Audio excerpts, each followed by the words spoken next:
נציב יום נועם ברוך בן הדסה ואשתו יזכו לקרבת השם, בריאות הנפש וגוף, שפע רב רוחני וגשמי ונחת מכל צאצאיהם, שיהיו צדיקים יראים ושלמים, זיווגים לכל הרבקים בעיתו ובזמנו, וכל הילדים הנשואים יזכו לשלום בית אמיתי, אמן.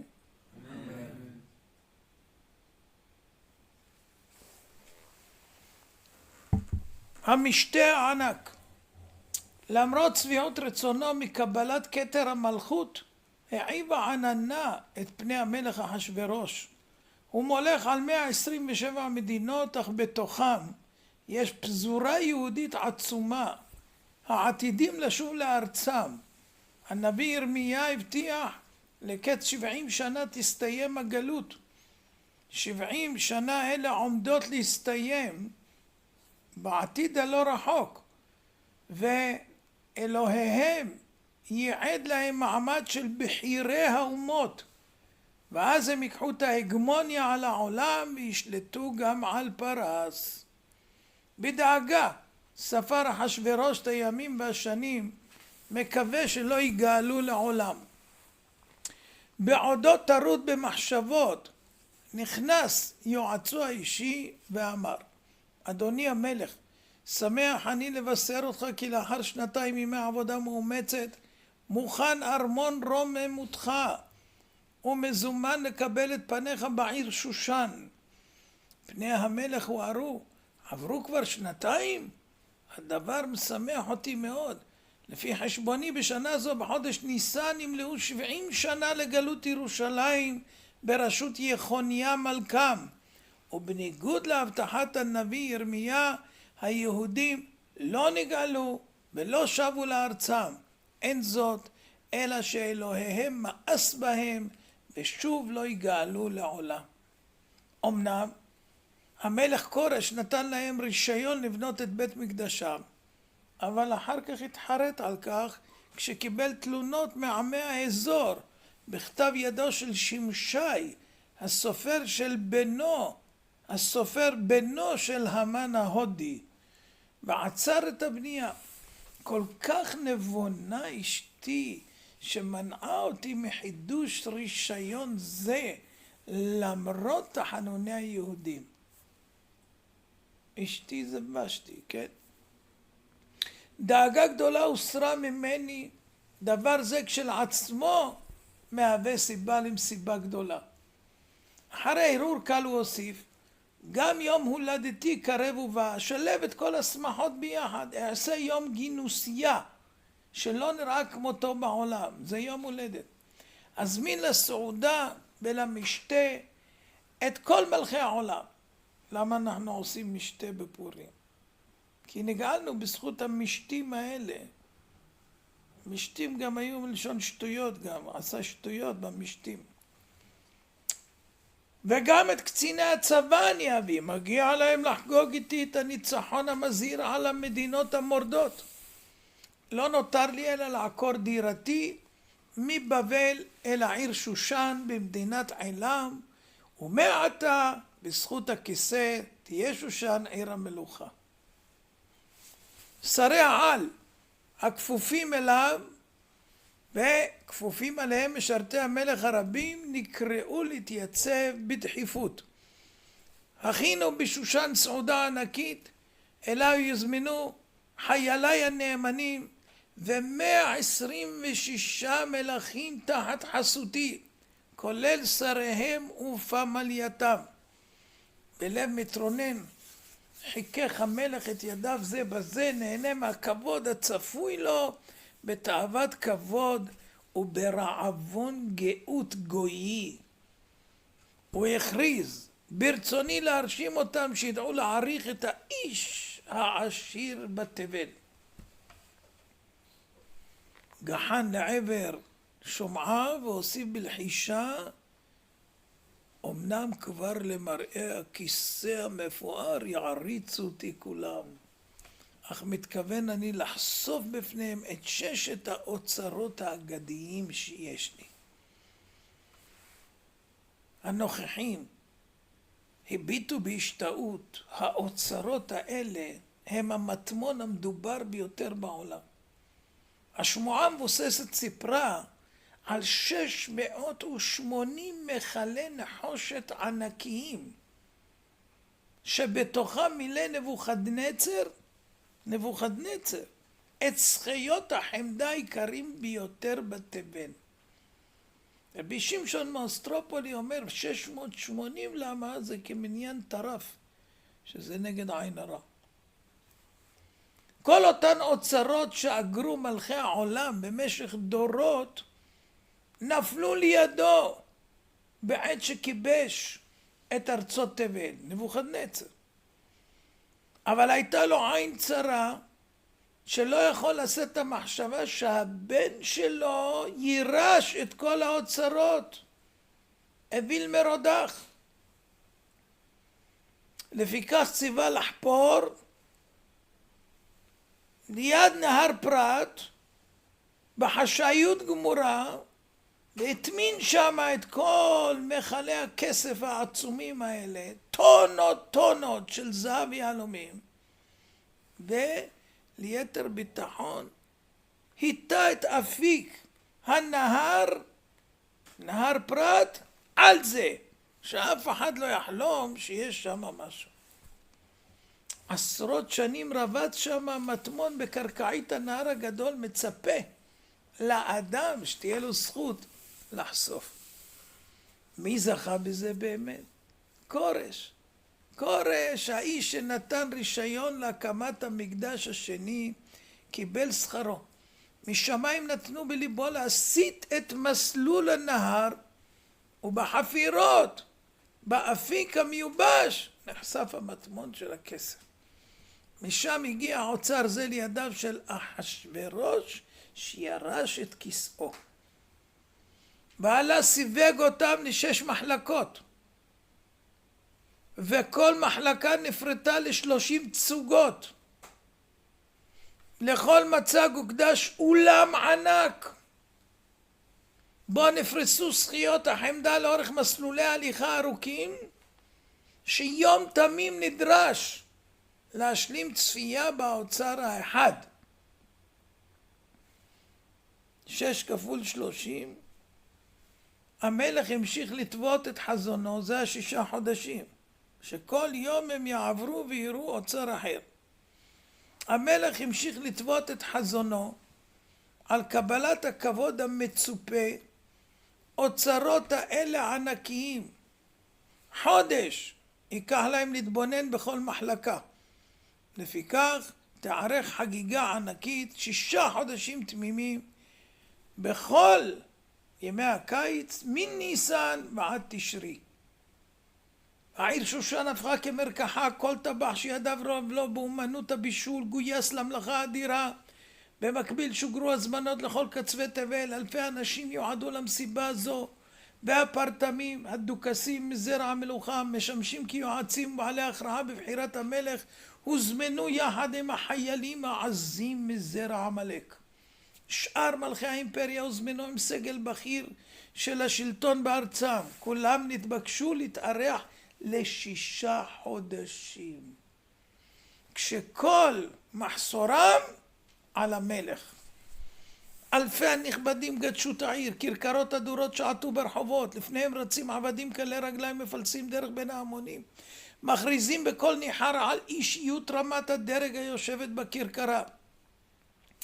מאות מלכי תבל שהגיעו בהמוניהם לבושים בגדי פאר מהולמים, לא הצליחו להסתיר את פעלותם מהעושר הבלתי נתפס. כבר ברחובות הסמוכים לארמון הוצג עושר אגדי, כורסאות ישיבה מזהב טהור, עטויי פרווה מעולים, פוזרו ברוח נדיבה במבואות הרחוב הענק לרווחת הבאים. המשרתים הרבים אצו אל האורחים, אחזו באפסרי הסוסים והוליכו את הפמליות אל מקום לינתם. לאחר מנוחה קלה הנחו את האורחים למקומות המיועדים להם בסעודה. הדוכסים הושבו כל אחד לפי דרגת חשיבותו בחצר ובגינה, ואילו בביתן שבתוך הגינה, שם הסב המלך בעצמו, שם הוקמו ומוקמו מלכי המדינות. הפינוק היה עצום, קורסאות ישיבה מיוחדות, מרופדות מצעי משי רכים, מתוחים על מסגרות זהב בעלות קרעי כסף. די היה להעיף עין על המרצפות החופות את החצר, מחוטבות מאבני חן נדירות, לקבל השגה לעושר העצום שהיה בפנים. עם רדת החשיכה נדהמו האורחים מהתאורה בוקעת מהמרצפות של רגליהם, לא לדים, שורות שורות של יהלומי דרה ענקיים, דר וסוחרת, מפיקים אור בהיר חזק, נפרסו לאורך החצר, וסביב כל אבן שובצו יהלומי סוחרת, סחור, ערוכות במעגל חן המפיק אור רך כנוגה הסהר. האור הענוג התנקז אל אבן דרה ענקית, שקלטה את קרניהן והפיצה אותם סביב סביב, משל הייתה זרקור רב עוצמה. כל זה השתלב באורן של נברשות בדולח משולבות זהב טהור המשתלשלות מלמעלה, כשהן מלאות שמן מבוסם, מפיקי ניחוחות משיבי נפש. אחשוורוש לא הסתפק בזה, יצא מגדרו לסחוט מהאורחים עוד ועוד כבוד. בלהיטותו, להתפאר בפני המונים, הופיע בגודל רשעותו בבגדי הכהן הגדול שנלקחו מירושלים. תצוגת הלבוש הזה הפיקה קריאות התפעלות. לא יכלו לגרוע עיניהם מהבגדים, היה משהו מיוחד מעבר לבגד מלכותי, אומנותי ככל שיהיה. איש מהם לא ידע להגדיר את החן הזה. בתוך כך ניצל אחשוורוש כמו כל מלכי עולם עתה, כמו ביידן וטרודו וכל אלה. ניצל להתייעץ על דבר שהציק לו מאוד, היהודים. בכל יום הוזמנו שרי המדינות לפגישה אישית עם המלך, נדרשים לחוות דעתם איך פותרים את בעיית היהודים. איך נמאיס אותם על אלוהיהם עד שישליך אותם מעל פניו ולא ישובו למלכותם. למה? כי אם הם ישובו, הוא יהיה עבד אצלהם. אז איך הוא יכול לשמוח? בתום 180 ימי ההוללות קרא אחשוורוש לשרים, סיימנו 6 חודשי חגיגות עם מלכי העולם, ליבי גואה משמחה. כידוע לכם, המשתה הגדול החל בחודש ניסן, כי לפי מניינם של היהודים מלאו באותו חודש 70 שנה לגלות יחוניה, והם לא נגאלו. אבל עדיין מקנן חשש שמא השנה אינה מסתיימת בסוף אדר כחשבון היהודים, אלא בחודש אלול כחשבון האומות, שמונים תחילת שנה מחודש תשרי. לכן מתחתי את המשתה ל6 חודשים, מניסן עד תשרי. בכל זאת היהודים לא נגאלו. הואיל וכך, כעת אני בטוח במסקנה, היהודים לא יגאלו לעולם. לפיכך, ברצוני לעשות משתה נוסף, יימשך 7 ימים, ובו אני אזמין את אזרחי העיר שושן. שר הטקס קם בהכנעה, כי דברך הוד מלכותו יעשה. אך הבהר לי, האם גם היהודים יהיו נכללים בהזמנה? עיניו הערמומיות של אחשוורוש התגלגלו, ואמר לו, אדרבה, כל המטרה של הסעודה זה דווקא עבור היהודים. התוכנית שלי היא להכשיל אותם לעבור על דת אלוהיהם, ואז הוא יתנתק מהם ויסיר השגחתו מעליהם, וכך יונצח שלטוני עליהם.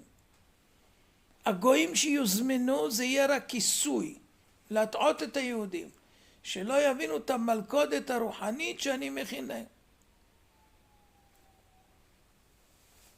השר הקשה קושיה, יורשה לי להעיר עוד מלכותו, כי היהודים לא הסכימו להשתתף בסעודה של מאכלי טרפות. אל דאגה, הסעודה תהיה כשרה למהדרין, נשים שם את משגיחי הכשרות המקובלים עליהם. אך בתוך ההמולה נערבב להם מאכלי טרפות, נגיש להם גם יין נסך ובישולי עכו. המלך מעודד ממבטי חנופה שנשלחים אליו, הוסיף בלחישה ארסית. ביום השביעי למשתה הזה יחול יום שבת ויום הכיפורים, ונדאג שהם יחללו את השבת וכיפור. כמו שעשו השמאלנים עכשיו באסון הדת, ולכן קרה מה שקרה. וכאן הוא יישם גם את הרעיון של המן, שלמד את הרעיון מבלעם הרשע.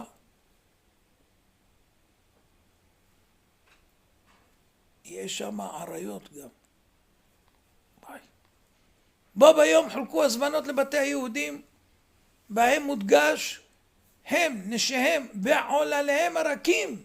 כולם מוזמנים למשתה אדיר, חד פעמי, שיתחיל ביום ראשון לשבוע ד' לחודש תשרי, יימשך 7 ימים, והמזון יהיה כשר למהדרין. בטח הוא גם כתב נא לבוא בלבוש צנוע. הדבר התקבל אצל היהודים ברגשות מעורבים, בדעות חלוקות. גם אם המזון קשה למהדרין, עדיין אסרה עלינו התורה להשתתף במסיבות של גויים. כך הזהירו הצדיקים. אבל הפשרנים אמרו זה יהיה מביש מאוד לדחות את הזמנת המלך. זה יהיה מאוד מביש. יש חשש של איבה. שונאינו יאמרו שאנו כפויי טובה ומתבדלים מכלל האוכלוסייה.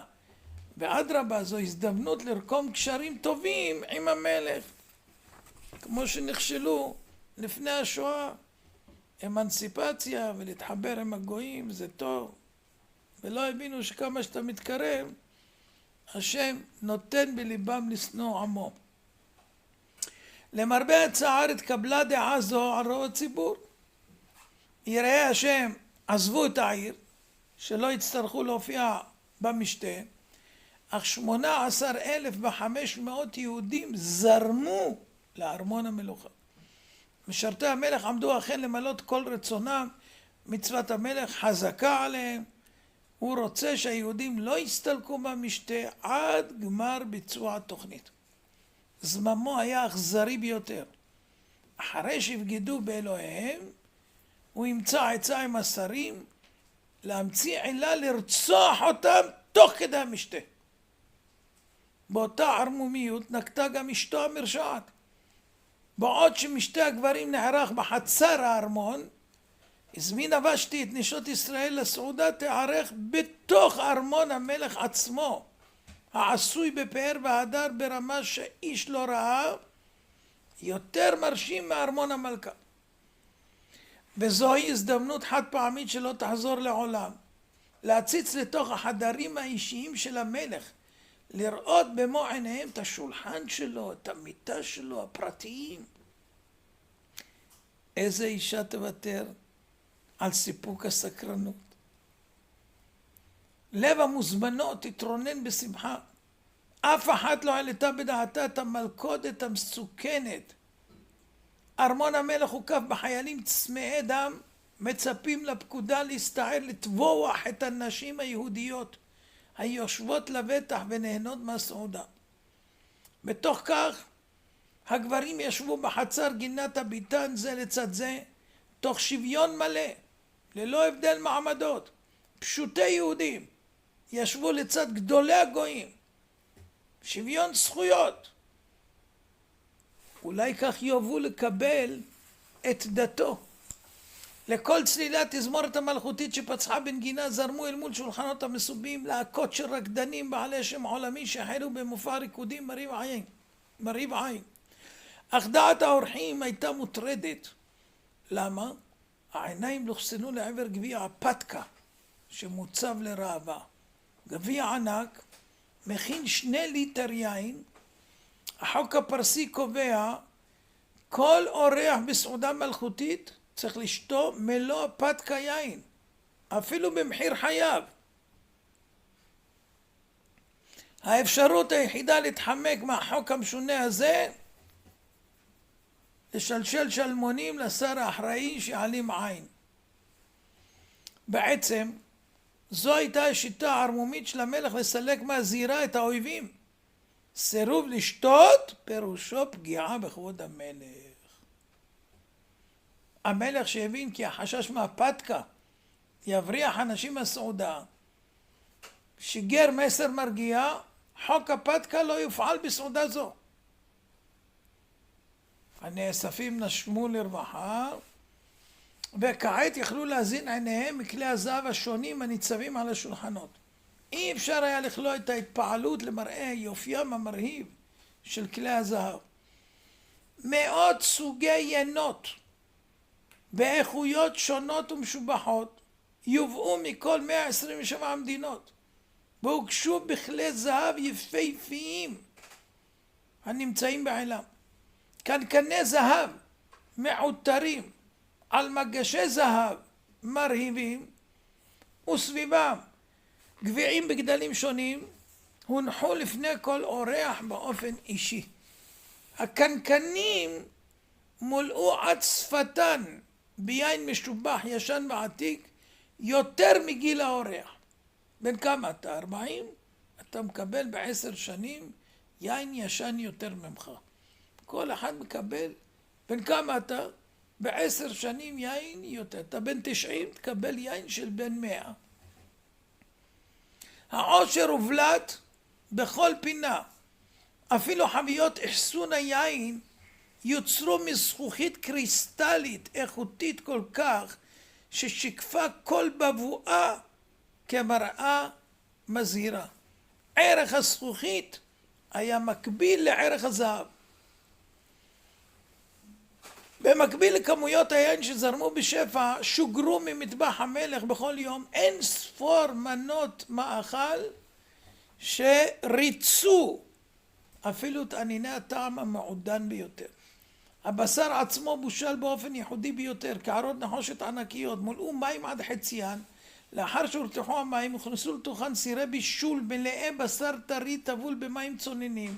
בכך התבשל הבשר בישול עדין שיקנה לו טעם משופר להפליא. אל שולחנות הסועדים הוגש המזון בקערות יהלום תואמות את הסכו"ם מיהלומים הערוך על השולחן. רק כלי השתייה עובדו מזהב טהור שתכונתו להסיר דאגה מלב השותה. אם היה מי שחשב שהמזון יוגש בקערות וסכו"ם כסף, התבדה. כלי האכילה ממתכת זו לא היו קיימים בארמון של אחשוורוש. העושר הופגן ברהבתנות. כוס שהתרוקנה מהיין הוכנסה מתנה לתיק של השותה. כמה כוסות שתית, ככה לקחת לתיק. ובמקום זה הגישו לו גביע זהב אחר. זה עוד לא הכל. היכונו להגשת היין השנייה, צפויה לכם הפתעה רבתי, דיווחו המשרתים. במה ייתכן עוד להפתיע אחרי עושר כזה שהוצא כבר? מקצה הטרקלין הגיחה שיירה של מלצרים, נושאים מגשי זהב מלאים כלים שונים. המסובים קלעו את הנשימה, כלי זהב אומנותיים להפליא, העיבו את זוהרם של כלי עילם, ידועי החן ומהוללי היופי. צדקתם, אין להשוות כלל את כלי המלך לכלי העילם היפים שראינו קודם. יותר מזה לא יכול להיות. עדיין לא ראיתם כלום, הבטיחו מלצרים. תמתינו למזיגת היין השלישית. הפתעות המסיבה עצומות, המתנות רבות, היין מיוחד, מוגש ללא הפסקה, האוכל ברמה לא מציאותית, בצירוף, הכשר מעולה. הטעו את היהודים שלמרבה הצער והבושה נהנו במסיבת הגויים הזו. והגיעה השעה של ההגשה השלישית, דעתו של אחשוורוש זחה עליו, והוא קרא לשר המשקים. ברצוני להפתיע את הנוכחים בדבר שלא ראו מעולם. תקרוב את היין השלישית, תוגש בכלי זהב מדהימים ביותר בעולם. כלי המקדש ליהודים, הכלים שבזז נבוכדנצר מבית המקדש לפני 70 שנה, בשר נבעט. האם שכח המלך את מה שהראה על בלשצר שהשתמש בכלים אלה ומת באותו לילה? המלך לא נבהל. בלשצר היה טיפש. הוא טעה בחישוב 70 שנה. הוא החל למנות אותם מעת שסבו נבוכדנצר תפס את כס המלכות. אך מה הקשר בין 70 השנים שדיבר ירמיהו הנביא למלכות בבל?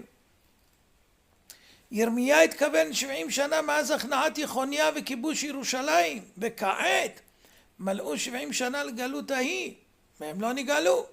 לכן אני לא מפחד יותר מאלוקי היהודים. כנראה שהוא מאס בהם. אם לא גאל אותם עד היום, לא יגאל אותם לעולם. ביד מרושעת נשלפו כלי המקדש והוגשו לסועדים ככלי שתייה.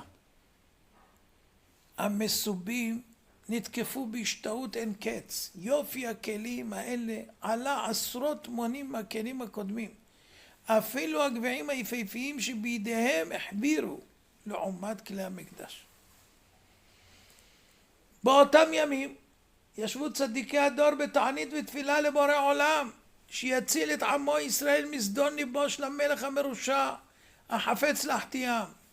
ביום השביעי למשתה זה, ביום הכיפורים שחל בשבת, התקבלה התפילה. הקטרוג על אחשוורוש גבר במרומים. לא די שהכשיל את ישראל בסעודת הוללות, אלא זלזל לעיני כולם בכלי המקדש, והתכונן להכשיל את ישראל בחילול שבת, ואחר כך לרצוח אותם נפש. והקטרוג שהתעורר, התעורר על המלכה ושתי, שגם היא הקדישה את הסאה. גאוותה והתנשאותה היו לשם דבר. ב8 שנות מלכותה השניאה את עצמה על רבים בגסות הרוח, ולא היססה להעניק סתירה מזלזלת לגדולי השרים. שנאתה ליהודים טבועה בדמה, בהנאה סדיסטית נהגה לרדות בבנות ישראל ולהעביד אותם בעיצומה של שבת קודש, לנפץ צמר ופשתן בבגדי עבודה בזויים. לכן נגזר עליה לבוא בערטול, ללא בגדים, רק עם כתר על הראש. בכל תוקף ביקשה ודרשה מבעלה לא לעתר לתחנוני היהודים המבקשים לחדש רישיון לבניית בית המקדש. ועתה הגיע עת השילום לה. היה זה ביום השביעי למשתה, ביום השבת שחל ביום הכיפורים. אחשוורוש עמד בעיצומה של תוכניתו הזדונית להחטיא את היהודים בתיאום עם ושתי. התוכנית הייתה ברורה. במהלך המשתה ייכנסו המלך והשרים אל בית משתה הנשים, ומשמיים קלקלו את התוכניות בהשפעת האלכוהול, והוא סטה מההסכם. 7 סריסים נשלחו להביא את ושתי, להציג אותה לפני השרים ושאר המוני העם. בשחרותו טעה המלך טעות טרגית, כמו סנוואר. חשב שהוא יעשה את כל מה שעשה לבד, הוא חשב שנסראללה יצטרף. הוא לא יצטרף. ומחריבים לו את עזה עכשיו. בבית. טעות טרגית. במקום לשלוח אל המלכה אנשי אצולת טקטיים, לא כמו אלה ששולח ביבי עכשיו לכל הניסיונות להחזיר את העטופים. זה אנשים שלא מומחים לעשות משא ומתן. גם הוא עשה אחשוורוש אותו דבר. הוא במקום לשלוח אנשי אצולת טקטיים שיודעים לדבר בדיפלומטיה, שיגר אליה את 7 השרים הממונים על ההוצאה לפועל ומעצרי מבוקשים. הוא לקח אנשים מביטחון הפנים של בן גביר, בריונים מקצועיים שלאחר סדרת אמונים סיגלו לעצמם אורח חיים אלמותי מאיים. מעיקרה נבחרו לשם כך ברנשים, גסים, בעלי פרצופים מזוויעים מעוררי פלצות. התפקיד שלהם היה להטיל אימה ופחד על כל סרבני פקודות המלך. העוויות של הפנים שלהם מבהילות. בצירוף השתוללות אלימה הכניסו מורך בלב הסרבנים הנוקשים ביותר. המאמצים שלהם לשנות את טבעם ולדבר אל המלכה בעדינות עלה בקושי ניכר. וכך הם פנו אליה. המלך פקד עלייך להגיע למשתה הגברים. המלכה מופתעת, חככה בדעתה. זה לא מה שסוכם. אבל אולי בכל זאת. הציצה במראה והכריעה את הכף. מה היא רואה במראה? שיש לה כתם צרעת על המצח. מבוהלת, ביקשה חוות דעת מחברותיה. מרבית הפלא, הם לא רואים כלום. ומתוך קנאה מסותרת, הסיתו אותה, תסרבי. את ביתו של המלך בלשצר, נכדתו של כובש העולם נבוכדנצר, וכי זה מכבודך להופיע בפני פשוטי עם? דברי הסתה, בתוספת למראה הדוחה, פעלו בה כמטה קסם. המרץ שארגנה את המשתה, וכל התוכנית נמוגו בן רגע. והרגישה לאות כבדה אוחזת בה. בתחילה ניסתה לסרב באופן טקטי. לא ייתכן שהמלך יצווה להשפילני לעיני פשוטי העם. הסריסים הופתעו מחוסר האמון. המהלך של המלך היה חסר היגיון. הם התכוננו לזה. מכיסם נשלף פריץ סודי, אות מוסכם בין המלך והמלכה. הציגו את זה בפניה שתדע שהם נאמנים בשליחותם. ושתי החמיצה פנים במעון בולט. הסריסים שהיו מתורגלים להגיב על סירוב פקודה פעלו כהרגלם גם כאן. הפנים התעוותו בצורה חייתית בליווי השתוללות רבת מהומה. המלך דורש תגיעי מיד, זעקו בקול מאיים. הסאה הוקדשה. איש מעולם לא דיבר ככה למלכה. הפנים של הגאוותנית הזאת התעוותו מזעם אין קץ, יותר גרוע מהפנים של הבריונים. ככה אמר לכם השטוי הזה? תגידו לי כמה כוסות הוא גמע. השיכור הזה מתיימר להיות מלך? רק בזכותי הוא נבחר למלכות. בהיותי ביתו של המלך הגדול בלשצר. ראוי לו התואר בן שומר הסוסים, או מנקה האורוות של אבא. אבא מעולם לא נתן ליין לשבש את דעתו, גם כששתה במשתה האחרון 1000 כוסות. המלכה שזה עתה מלאו לה 20 שנה, ירתה את הגיגיה בלשון חדה כתער. המלך ממתין לבואה, ממשיך לזעתת. יעקוב, שותה יעקוב, יין, ערק, קוניאק, בירה, ומלהג עם המלכים בהבלים. הסריסים ניגשו אליו בהיסוס, בחשש כבד לחשו לו באוזניים את דברי המלכה. עכשיו חמתו בערה בו. מה? המלכה המרתה את פי לעיני כולם, ככה התחצפה, יש להעמיד אותה לדין. פנה לחכמי ישראל להגיד לו מה הדין שלה, אבל הם ידעו שהוא הפכפך.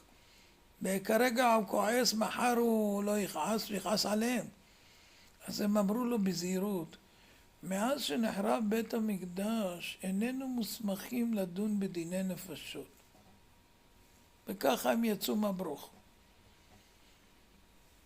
והפכפך קצת נח מכעסו, לא רצה להפקיד את הדין בידי שופטי הממלכה, כי הם עלולים להרשיע אותה, ואת זה הוא לא רצה. עדיף להתייעץ עם האנשים הנאמנים, שבעת רואי פני המלך שמבינים את רצונו בעיניים. מתוך 4 מערכות שרים הקרובים אל המלך, הייתה זו הקבוצה הבכירה ביותר. הם לבדם הורשו לראות את פני המלך, וכל שאר אנשי הסגל היו רואים אותו רק עם עיניים מכוסות, כמו בחמאס. והם ידעו לקרוא כל ניע של המלך ולדעת את רצונו הכמוס, וכך היה מאותת להם איזה תוצאות הוא רוצה במשפט. המלך דיבר בלחישה, חושש שהדברים יגיעו לאוזניים בלתי רצויות. בדבריו הגדיר אותה המלכה ושתי. קודם מלכה ואחר כך ושתי, סימן שהוא רוצה אותה חיה. אם היה אומר ושתי המלכה או ושתי בלבד, אז זה... הכוונה הובנה, המלך חפץ לזכותה, וככה הוא אותת, כי זכותה היה לסרב. אבל היה שם הודי אחד, ממוכן, השר הקטן. הוא קלט הכוונה של המלך להציל אותה, וזה לא מצא חן בעיניו. שמו היה ממוכן, כי שמו כן הוא מוכן להטיל מום בכל דבר רע. למרות הגיל המתקדם, הוא היה בן 100. לא יודע איך ציירתם אותו עד עכשיו, אבל זקן בן 100. נשאר ערמומי ברע מעללים, צאצא לעמלק, בן אליפז, בן אחר בן. הוא גדל בהודו, והתפרנס ממה? ספר ובלן. באופיו הנקלה, אהב כוחניות, ותמיד הצטרף למנצחים. וכך הגיע לצבא של נבוכדנצר הכובש, והשתתף עמו בהתנפלות על ירושלים. תוך בזיזה של אוצרותיה הוא נחשף למטמוני המלכים שנשדדו על ידו מיד. כבן לאומתו המרושעת, הייתה מהותו רוע מושלם, מוכן ומזומן להרע לכל אשר יוכל. היה תככן, רע מעללים, חיי אדם אצלו כקליפת השום. בדרך למילוי מטרותיו מוכן היה להשמיד רבבות בני אדם ללא הנד עפעף. למרות שהיה קטן שבשרים, הדיוט קופץ בראש. לזה הוא חיכה וייחל זמן רב, כי לדעתו ביתו היא הראויה לתואר אשת המלך.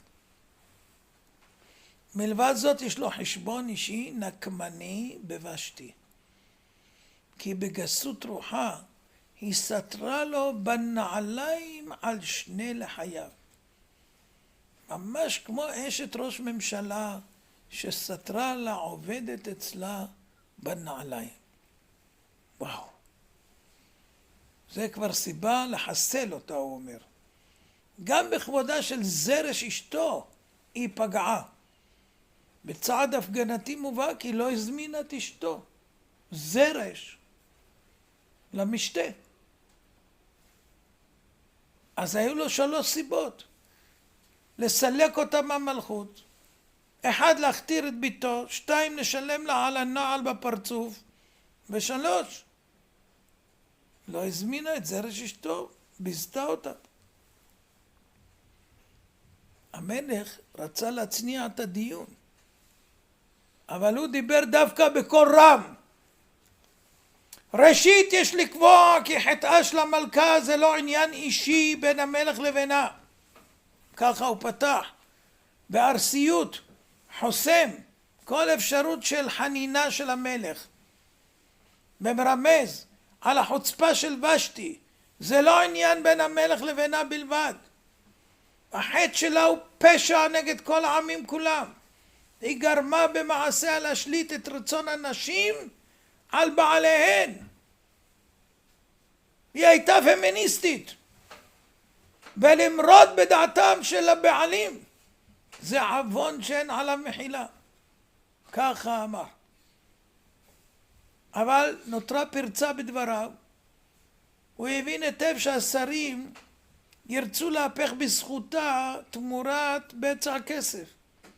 לכן לגדור את הפרצה הזאת, אמר, אמנם חוקת פרס ומדי שוללת גזר דין על ידי המלך באופן בלעדי, והוא חייב להתייעץ עם היועמ"שית, עם השרים, לפני חריצת גזר דין מוות. אך ברצוני להציע לשנות חוק זה, ולהסמיך את המלך כפוסק יחיד. יהיה לו רשות לדון מחוק הסבירות, כאשר ייראה לו להוציא להורג. וכך התחזק מוראו של המלך על כל האזרחים.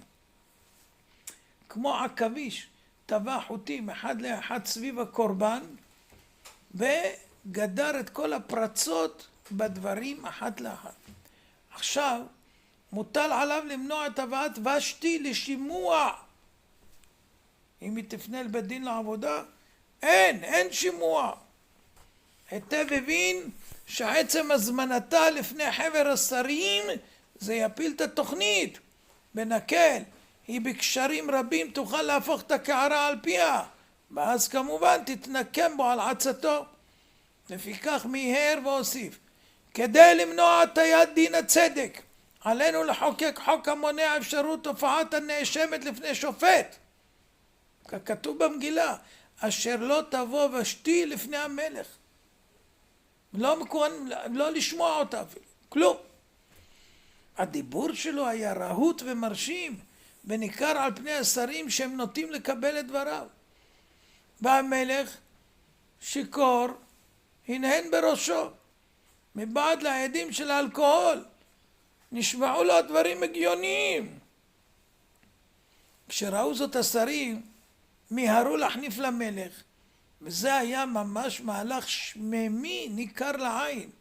למרות שממוכן היה בעל עבר בזוי של ספר הכפר, איש אינו מבין איך עלה לגדולה, ולמרות שהיה קטן שבשרים, התקבלו דבריו.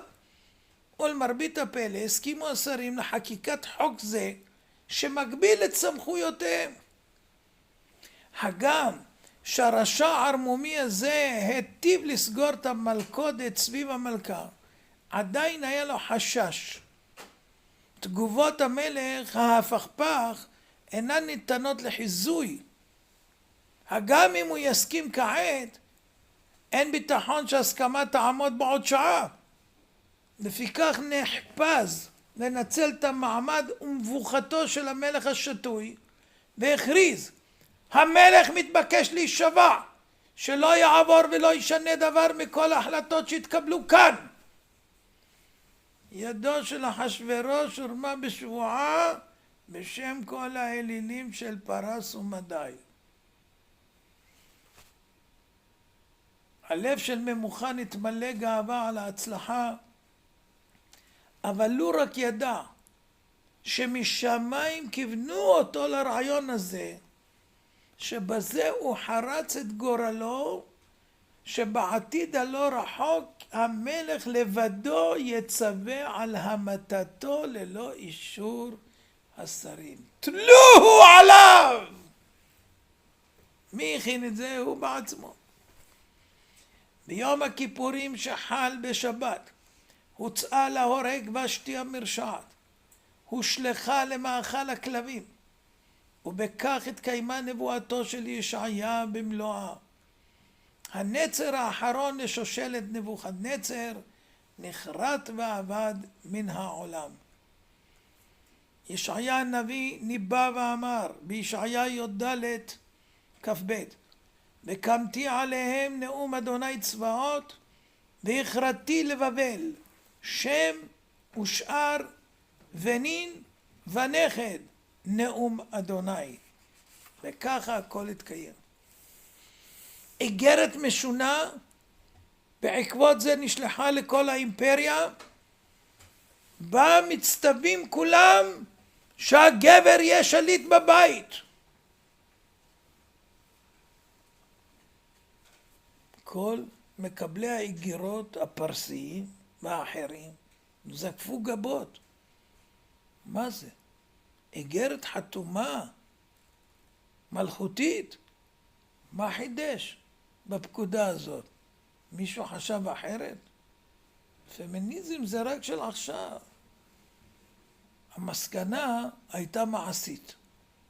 דברים מוזרים נכתבים באיגרות המלך, מעתה צריך להיזהר בכל איגרת שיוצאת מצידו.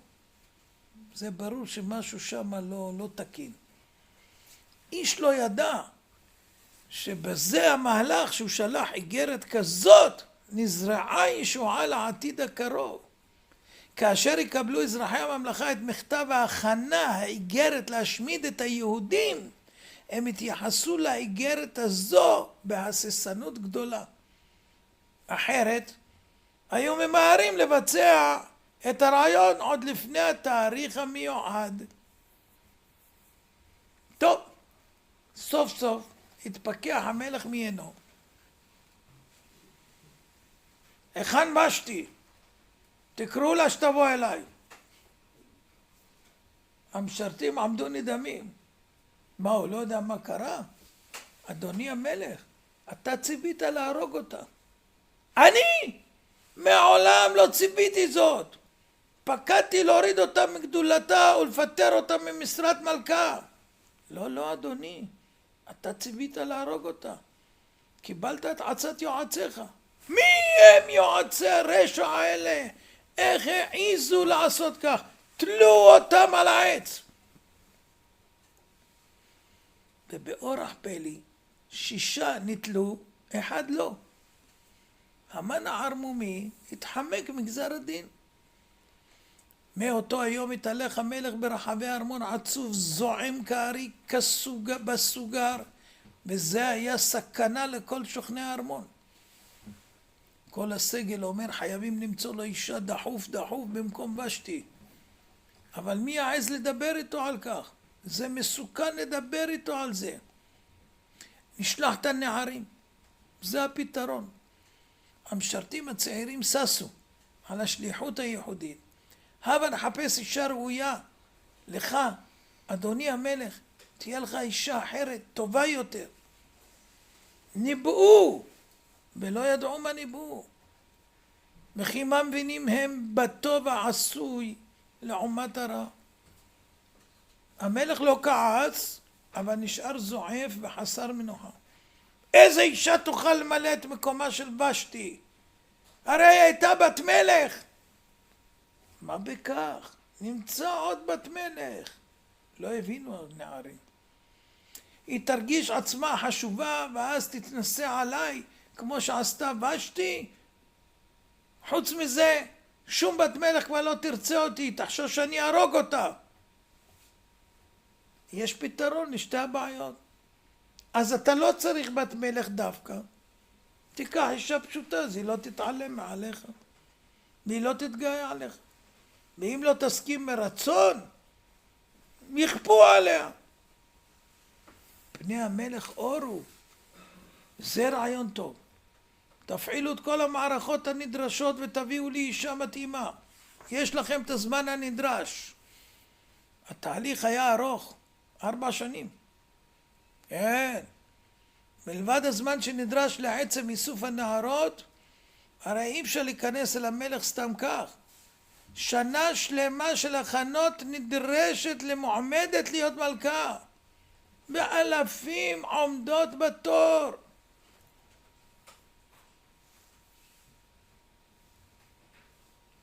כ-78 שנה לפני מאורעות אלה נכבשה ירושלים בידי נבוכדנצר מלך בבל.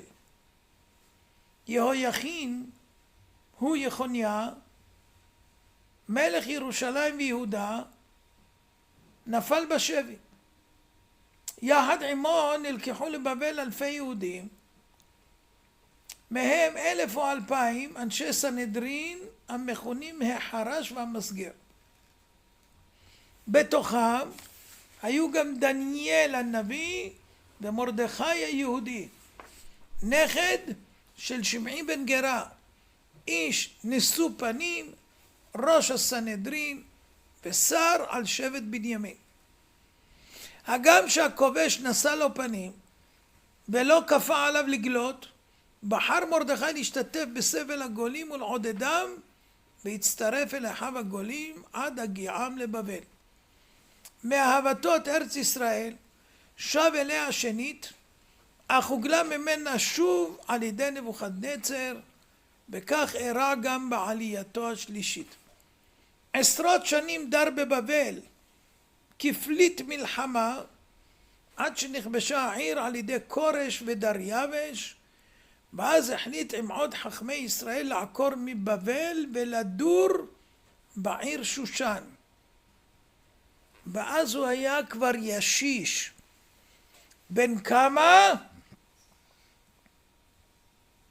בן 120 שנה.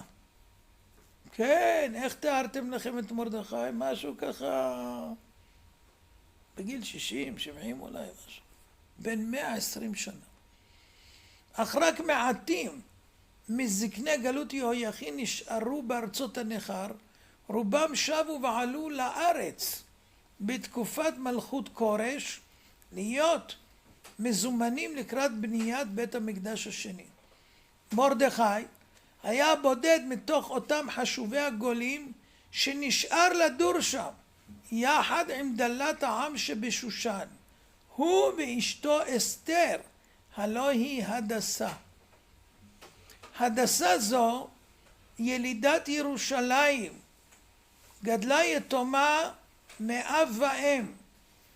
אביה, אביחיל, מת בעודה עוברה בבטן אמה, ובשעת לידתה מתה גם האם. מרדכי, בן אחי אביה אביחיל, שממנו למד תורה, חס על הילדה שנותרה יתומה מאב ואם, והחליט לאמץ אותה. היא הייתה בת 3. לא קל לגדל יתומה בעיתות מלחמה וגלות, אפילו מנקת לא ניתן היה להשיג. ניסים גלויים נדרשו לדוד מרדכי בן 45 לגדל את התינוקת הזאת שעתה נולדה. כאשר גדלה עד גיל 3 והוא בן 48, נשא אותה לאישה בת 3. למה? כי מגיל 3 יש דין ייחוד, אז הוא לא רצה לעבור על ייחוד. עד שהוגלתה אף היא מירושלים יחד עם בעלה מרדכי. בהיותה בת 75 הגיעה על דרגת נבואה גבוהה כל כך, עד שנכתבו דבריה בתנ"ך. ולדרגה גבוהה כזו הגיעו רק 6 נשים אחרות.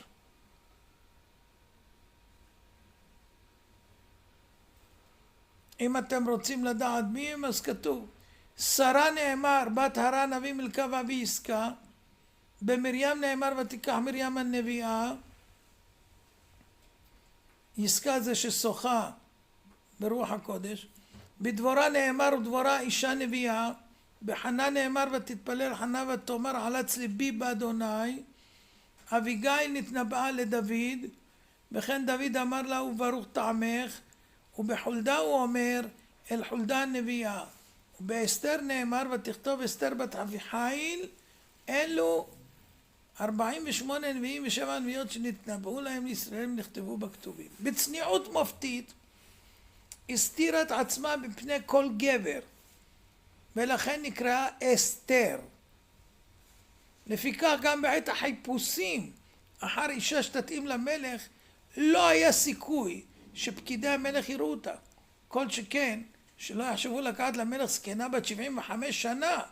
מה גם שהמלך דרש בתולות, לא נשואות.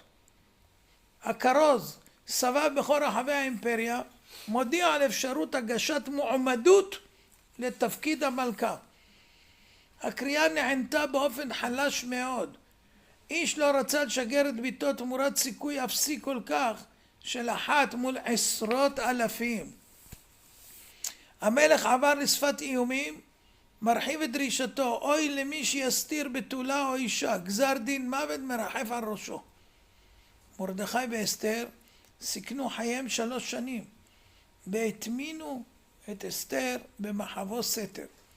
אבל נשות שושן סיפרו לבעלים שלהם על היופי של אסתר. השמועה הגיעה לפקידי המלך, ותמיהת הפקידים צפה מיד. מדוע היא איננה בין הנלקחות? מעתה התמקדו החיפושים עליה. הצו המלכותי המאיים בעונש מוות פורסם ברבים, ומרדכי אוים באופן אישי. כשהבין שיש סכנת מוות מוחשית, הורה לה לצאת מהמחבוא, ומיד נלכדה ונלקחה לארמון. אמנם המלך ביקש נערות, אך אולי הזקנה הזאת תמצא חן בעיניו יותר מכל שאר הבתולות שהובאו לשם. ארמון ההמתנה רכש פעילות.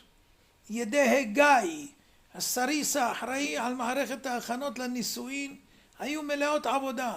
אלפי אנשים ששהו שם לא הפסיקו לדרוש בסמים מגוונים, פריטי איפור.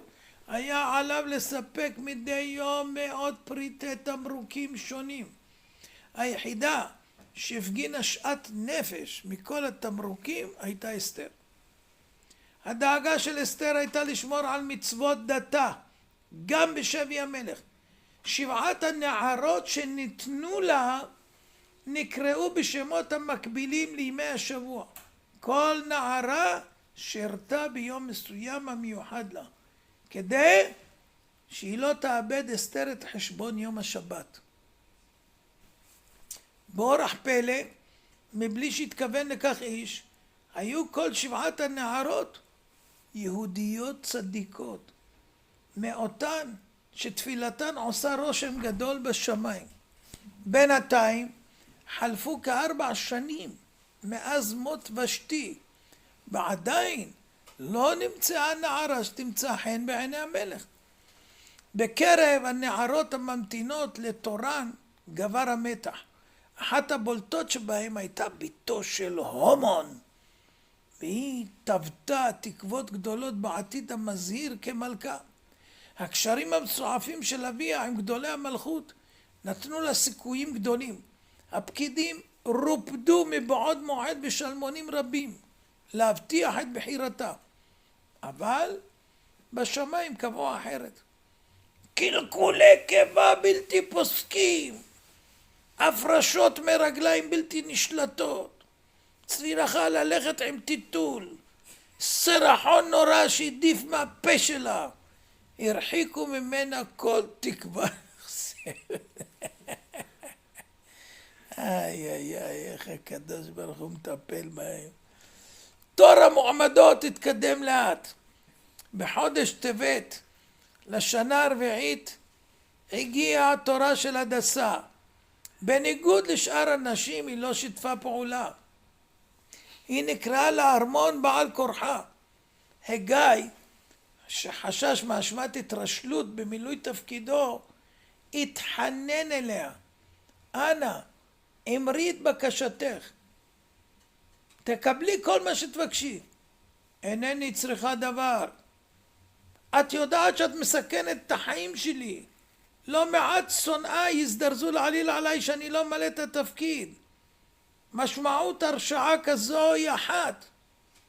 והוא נגע בנקודה נכונה. הצדקת לא תגרום צער לזולתה, גם לא בעקיפין. טוב, תביא לי את המינימום הנדרש. משום מה, התחושה שרווחה בין אנשי החצר הייתה שזאת תיבחר למלכה. מכרז ספונטני פרץ בקרב הפקידים על הזכות ללוותה אל המלך, כי הם מבינים שהם יתוגמלו בעין יפה. איש לא יכל להסביר למה הם חשו שהיא תיבחר. בדרך הטבע, מי נותן סיכוי לזקנה בת 75 שהיא תמצא חן בעיני המלך יותר מכל הבתולות? מה גם שחרדתה ודאגתה רבה, פן יחפוץ בה המלך, העיבו על אור פניה, שהלכו והציבו לגוון של חלמון. אבל הפלא הזה קם ונהיה. המלך היה שבע רצון, וגם האישיות שלה הרשימה אותו, ונעימות הליכותיה היו לשם דבר, והיא ידעה להתנהג עם כל אחד לפי אופיו, ולדבר עמו בשפת האם שלו, עד שכל אחד היה משוכנע שאסתר בת אומתו. הענווה וטוב ליבה היו במידה קדושה, והספיקו להקנות לה שם נכבד בקרב סובביה. השרים קלטו מיד מבע שביעות רצון על פניו של אחשוורוש. איתות קל מהם, מיד צץ משרת הדור, קרע על ברכיו לפני המלך, בידיו טס זהב מיהולם, מעוצב להפליא, ללא היסוס נטל המלך את כתר המלכה המונח עליו, והניח אותו על ראש אסתר. מחשבות של סיפוק חלפו במוחו. זאת האישה שאני רוצה, היא תמלוך תחת ושתי. אני חייב לדעת את הפרטים האישיים. מזכיר המלך נקרא בדחיפות, מעלעל במסמכים, יש לו את קורות החיים של כל אלפי אנשים שהובאו למלך, רשומים בדייקנות עד לפרטי פרטים. משום מה אין קורות חיים שלה. תחקרנו אותה רבות, אבל היא לא הסכימה לספר כלום. אבא שלה מת לפני שנולדה, וביום שנולדה מתה גם אמא שלה. שאר הפרטים עלומים וסתומים. אפילו מאיזה עם היא, לא יודעים. איש לא הבין את פשר השתיקה, אך בעצת מרדכי היה הדבר. יחשוב נא המלך כי מתביישת היא ממוצאה, ואז ישלח אותה לביתה. זה היה העצה. מרדכי אמר אל תגלי, ככה הוא יחשוב שאת באיזה עם מי יודע, ואז הוא יזרוק אותה. ואילו ידע שבאמת הייחוס שלה זה מגזע שאול המלך, הוא יחזיק בה בכל עוז, כי הוא חיפש מלכה. וגם עלול הוא לחשוש שבתור בת מלכים אולי תתגאה עליו כמו ושתי, ואז יהיה סופה כראשונה. אפילו את מוצא לאום יש להסתיר, כי המלך נתון להתקפי זעם, ובשעת זעם הוא יכול להטיל על כל האומה שלה את חמתו. וגם השם שלה הדסה, בעל הצליל היהודי, הוצנע. ומעתה הקפידה להזדהות בשם בה כינוע כולם אסתהר. זה שם של הלבנה, היא הייתה יפה כמו הלבנה. השם הזה גם הלם את המצב של ההסתרה שבו נהגה. בצל ההסתרה המבורכת היא תוכל לשמור שבת, היא תוכל למנע מאכילת איסור, ואף אחד לחשוד שהמניעים הם דתיים, דבר שעלול לגרום תגובת כפייה או האשמה חמורה להרמת יד נגד דת המלך. ככה לא יודעים שהיא יהודייה, ומה שהיא עושה זה יום מנוחה שלי, זה אני לא אוהבת, וכל מיני דברים. והיהודים כדרכם גילו התעלות גדולה ולא הלשינו את דבר מולדתה, למרות שהיו יכולים לקבל תגמול עצום אם היו מגלים. הזכות הזאת גם עמדה להם להצלתם, אומר רבי דוד הנגיד נכד הרמב"ם, שהזכות הזאת גם עמדה להם. אך למלך היה נחוץ לדעת את מוצאה. זה לא נאה שיאמרו שמלכת פורס ומאודי היא אסופית. לא נותר לו ברירה, אלא לתחקר אותה ישירות. הגידי נא מה מוצאך? סיילנט. מה מחצב משפחתך? שתיקה. לפחות תאמרי לי מאיזה עם את? מתחנן כבר. המלך המום. האישה על הפתיחה מסרבת פקודה. לא מסכימה לגלות פרטים בדבר מכורתה. מנסה כיוון אחר. מצביע לעבר המתורגמן שביניהם ואומר, החוק קובע כי בפרהסיה אסור למלך לדבר ישירות עם אישיות שהיא לא נצר משפחת מלוכה. יהיה זה יותר מכובד שאדבר עמך ללא מתורגמן. אז לכן אמרי רק זאת שאת מגזע מלכים. לא משנה אם זכרת או לא, רק תגידי. ללא הועיל. זה לא נתן לו מנוע. לא יאה למלך לחיות עם אישה שמוצאה לוטה בערפל. היועצים הגו רעיון מתוחכם, שעל פיו יערך משתי הכלולות. חתונה נערכה ברוב פאר והדר, שרי המדינות הוזמנו למשתה יוקרתי, יותר מהמשתה הראשון, והמלך יוצא מגדרו להעניק לה כבוד. על ההזמנה המלכותית מתנוסס שמה של אסתר כמזמינה ראשית למשתה. השרים הגיעו בהמוניהם, מודים למלכה על הזמנה היוקרתית, ויש להם משאלה אחת. הגידי נא מהיכן מוצאך? מאיזה עם או מדינה הגיעה מלכתנו? אחשוורוש והיועצים ציפו שהלחץ יעשה את שלו. היא לא תוכל להישאר באלמוניות נוכח דרישת רוזנים ומלכי ארץ הנאספים לאור הזמנתה. ביקשת שנבוא בנו, תעני לנו על שאלה. אבל תקוותם הושמה לאל. הצדקת לא יחסה חשיבות לגחמות ברצונות של המלכים, כי דבר גדול הדור, מרדכי, חשוב לה יותר מכולם יחד. היועצים אמרו, צריך להגביר עליה את הלחץ. איגרת נשלחה לכלל אזרחי האימפריה. הנחת מיסים חסרת תקדים ניתנת לרגל נישואי המלך עם אסתר. בנוסף לכך תעניק המלכה שי מיוחד לכל אזרח. בהתחשב באופי הסחטני של אחשוורוש, זה הייתה מחווה עצומה, אבל עם מלכודת למלכה. בציפייה דרוכה חיכה שתבקש הגדלה של הנחה למדינה מסוימת, או הענקת מתנה מורחבת לאחת המשפחות. זה ירמוז על מוצאה, כי אם היא מלכה יכולה לבקש מהמלך, תעשה מערוף לזה, לזה, לזה. גם התקווה הזו הסתיימה באכזבה. אסתר שמרה על סודה בחשאיות גמורה. בחוכמה רבה נזהרה לא ליפול בפח. מבינה היטב שהסיכוי היחיד להשתחרר מהאישיות הכפויה הזו ימוג לחלוטין, כאשר התוודע למלך כי היא נצר למשפחת מלוכה מצאצאי שאול המלך.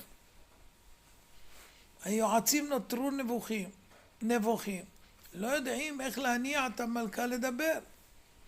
צריך למצוא יועץ מוכשר. היהודים הם עם חכם ונבון.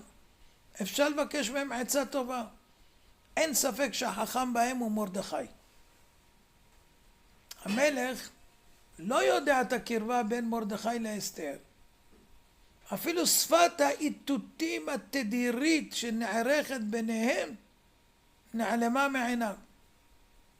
הצדיק נקרא אל המלך. תן לי עצה איך לשכנע את המלכה. ניסיתי את כל האפשרויות. מרדכי היה במלכוד. מצד אחד צריך לתת עצה הוגנת למלך.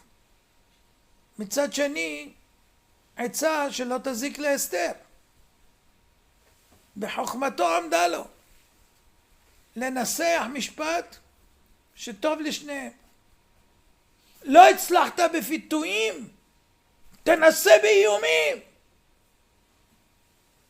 אמנם אין זה נאה לאיים על מלכה, אך הרתעה מרומזת על סיכון זכאותה לכתר יכולה להניב תגובה מצופה. מה הוא מחפש? שישחרר אותה. צו מלכותי הוא צו בפרסום רב, מטווח היטב לאוזני המלכה. הבתולות שעדיין לא רואיינו מצוות להתקבץ לחצר המלך. ממשיכים לבחור. המסר למלכה היה ברור, מחיר השתיקה יהיה גבוה ביותר. אם אינה רוצה לראות אישה אחרת בכתר המלכות, כדאי לה לדבר. אסתר הופתעה. זוהי יוזמת מרדכי. מה רצונו שיעשה? איתותו של הצדיק לא איחר להגיע. עדיין תימנעי מגילוי מוצאך. אחשוורוש נחל שוב אכזבה. סוף התכסיס הזה היה כמו הקודמים. התהלך עובד העצות. לא מבין מה סיבת החשאיות הזו. בעצם כל מהותה של אסתר שדרה חידה בלתי פתורה. לא נעלם מעיניו שבמשך חודשי המתנתה ארוכים בתור להתמודד על כתר המלכה, סרבה בעקביות לאכול ממעדני מטבח המלך, וביקשה רק קטניות בדברים צמחוניים, מזון מבושל, הסכימה לטעום רק כאשר הוכן בידי נערותיה. התבשילים האחרים ניתנו למשרתות הזרות. כבר הייתי חושד בה שהיא יהודייה. לולא העדויות המהימנות שקיבלתי, כי בשר חזיר שהוגש לה נאכל עד תומו, ללא התנגדות. וואו, וואו. כתוב במסכת מגילה י"ג, וישניה ואת נערותיה. אמר רב שהאכילה מאכל יהודי. ושמואל אמר שהאכילה קודלי דחזירה. ורבי יוחנן אמר זרעונים. וואו. במה הם חולקים? כל אחד מספר את גודל הנס לפי דעתו. רב אמר שהנס הוא שמתנהגים עמה בדת יהודית בלי לשאול אותה. והעמידו לה משרתות ישראליות, כמו שהעמידו לה משרת את התח, שהתח הוא דניאל. כמו כן כל המשרתים שלה היו יהודים. זה נס גדול, איך נעשה כזה דבר? דעת שמואל כדעת הזוהר, שכתב שלא באה אסתר למשכב אחשוורוש כלל, רק הכניסה שדה במקומה בתואר אסתר ממש. ואחשוורוש לא נגע בה. ואם כן יש לומר, כמו ששינה אותה לפני משכב אחשוורוש, כמו כן שינו אותה ואת נערותיה בשעה שהיה רוצה להאכילה איסור. וזה כוונת הכתוב, וישניה ואת נערותיה לטוב. והלמד לטוב הוא בעבור. שהשם יתברך עשה זה בעבור הטוב, שזה הדת של התורה הקדושה. אין טוב אלא תורה. וזה שאמר שמואל שהאכילה קודלי חזירה, משום שרצה להאכילה מאכלות אסורות הטובים מאוד, כמו קודלי חזיר. עד שלא היה לה שום התנצלות לומר, אין אני אוכל את זה. ואילו לא הייתה רוצה לאכול, היו הכל מכירים שהיא יהודית. ולזה ההכרח היה לשנות אותה ואת נערותיה אפילו בבית הנשים. בשפיר כתבו התוספות שם, שחס ושלום היא לא הייתה אוכלת.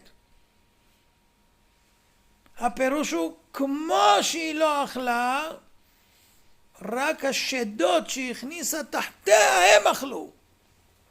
וישניה שזה לא היא, זה שדה הייתה שאכלה קודלי חזיר. ממילא הוא לא מבין, היא אכלה קודלי חזיר.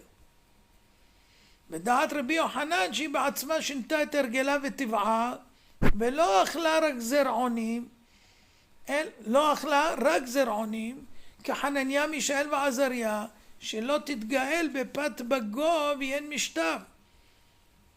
באף שבוודאי הרגילה לאכול מאכלים טובים, שהייתה בבית מרדכי יושב בשער המלך.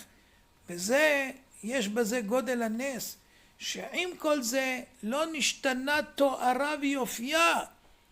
כי מי שאוכל רק זרעונים, הפנים שלו משתנים. ובכל אופן נשאה חן וחסד לפני המלך אחשוורוש. וזה נס. כל אלה דנים כל אחד מה היה גודל הנס. אז המלך הנבוך לא מעלה על דעתו שהיא יהודייה. היה חושב שהיא כזאת, אבל איך היא אכלה בשר חזיר בלי להתנגד? אלא זו הייתה שדה נתונה למרותה של אסתר. אין ברירה. אין ברירה. אין ברירה. אקבל אותה כמות שהיא. הרי לא אמצא אחרת טובה ממנה. היא מיוחדת הרבה יותר מאשתי הראשונה. מאז שאני נשאתי אותה אני מרגיש שלב. יש לי מרגוע. לא היה לי כזה מאז שהרגתי את ושתי. דמות דיוקנה של ושתי שהייתה מוצבת עד כה בחדרו הפרטי הוסרה, ובמקומה הוצבה דמות של אסתר. בהחלטה גמלה בליבו, עליי להגן עליה מכל צער, שלא יתנכלו אליה כמו שעשו לבשתי, שלא יפילו אותי עוד פעם. אנשים רבים שרתו בארמון, אך המיוחד בכולם היה יהודי מרדכי, ישיש, בן 120, מראשי הסנהדרין, דור עשירי לשאול המלך. הוא גלה מירושלים 11 שנה לפני חורבנה. התיישב בבבל, ואחר כיבושה עקר דירתו לעיר שושן. אחשוורוש היה מלא הערכה לאיש הזה, אדם נבון, שידע גם לנהל מלחמה בצורה נכונה. כולם ידעו על הקרב בהודו, שלשם נשלח מרדכי כשר צבא, בראשות גדוד בעל 6,000 חיילים, להכניע את המורדים. במקביל, שוגר גדוד נוסף, 6,000 איש, והמפקד, שר צבא מיומן, עתיר קרבות משחר נעוריו, תככן וחמדן, המן בן עמדתה העמלקי. אגגי זה, דור 21 לעשיו הרשע, נהג כמו סבא שלו, אבי אבות השושלת, התמסרות שלוחת רסן לתאוותיו, ללא ראיית הנולד. המלחמה כללה מצור 3 שנים. המן כדרכו ניצל את הזמן להוללות, בהתאם לכך התדלדל תקציבו במהירות, וכעבור שנה נותר בלי אמצעים לרכוש לחם ל6,000 חיילים. הם לא ויתרו, איימו על חייו. אם אתה לא מביא לנו לאכול, אנחנו נהרוג אותך. השחצן נאלץ להשפיל גאוותו. בראש מורכן התייצב לפני מרדכי, והתחנן לתרום לו מתת לחם. מרדכי ידע שלפניו עומד רשע מגזע עמלק, נחש ארסי מסוכן, שבבוא העת יוכל לנעוץ סכין בגבו. סרב, עלה קרא על ברכיו, אנא אתן לך תמורה מלאה על כך. מה תיתן? כשם שעשה סבי עשיו, שמכר את בכורתו ליעקב סבך תמורת לחם בנזיד עדשים, כן אעשה גם אני. עבור הלחם שתיתן לי, אהיה אני וזרעי אחריי עבדיך ליום אחד בשבוע כל חיינו. ואני מוכן להשתבע על כך. תביא סופר בעדים ואני אחתום לך על שטר מחר. בהיעדר נייר כתיבה, ובא מגן רגליים העשוי נחושת, וההסכם נחקק במתכת לעיני 12,000 עדים חיילים. השמועה עשתה כנפיים, שר הצבא המן נמכר עבור כיכרות לחם. מעתה הוצמד לו תואר חדש למצביא המהולל, עבדה דמזדבן בתולמה, עבד שנמכר עבור לחם. כפרס על הצלחת הכיבוש העניק להם אחשוורוש מינויים בכירים. המן סונף כשר שביעי בסגל 7 רואי פני המלך, למרות שהוא היה שר פחות בהם, ומרדכי התמנה לשופט היושב לפני חצר בית הנשים. משם יכל לפסוק לאסתר את כל השאלות ההלכתיות ולהגן עליה מפני המכשפים הרבים ששרצו בארמונו של המלך. אסתר פנתה אל אחשוורוש, מדוע אין לך שום יועץ צדיק? לא אומרת יועץ יהודי, לא להסגיר את מוצאיו. אפילו נבוכדנצר חיזר אחרי יועצים כאלה. דעתם שקולה ואחראית, והנאמנות למלכות גבוהה מאוד. כבר נכבאת המתכחנים שהביאוך להרוג את ושתי. אחשוורוש הגיב בהערכה, עצה נבונה זאת. ידוע לך על יהודי חכם ונבון שיוכל לשמש יועצי האישי?